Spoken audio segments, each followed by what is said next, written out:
নুপুরের দাম 1000 টাকা হলেও তার স্থান পায়ে, আর টিপের দাম 1 টাকা হলেও তার স্থান কপালে। ইতিহাস সাক্ষী লবণে কখনো পোকা ধরেনি, কিন্তু মিষ্টিতে প্রতিদিনই ধরে, আবার পিঁপড়াও ছাড়ে না। মানুষ সোজা পথে চলতে চায় না, বাঁকা পথেই আগ্রহ বেশি। তাই তো মদ বিক্রেতাকে কোথাও যেতে হয় না, কিন্তু দুধওয়ালাকে বাজারে দাঁড়ে দাঁড়ে ঘুরতে হয়। আমরা সর্বদা দুধ বিক্রেতাকে বলে থাকি দুধে জল মিশাননি তো, আর মানুষ মদে জল মিশে খায়।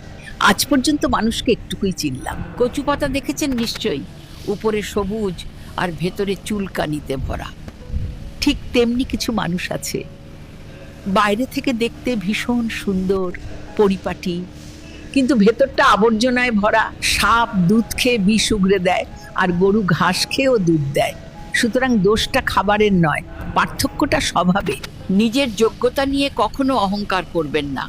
মনে রাখবেন, পাথর কিন্তু নিজের ওজনের জন্যই জলে ডুবে যায়। কি আজব দুনিয়া জানেন! যার চোখে ঘুম আসে তার কাছে ভালো বিছানা নেই, আর যার কাছে ভালো বিছানা আছে তার চোখে ঘুম নেই। যার মনে দয়া আছে তার কাছে দেয়ার মতো কিচ্ছু নেই, আর যার কাছে দেয়ার অনেক কিছু আছে তার দেওয়ার মতো মনটাই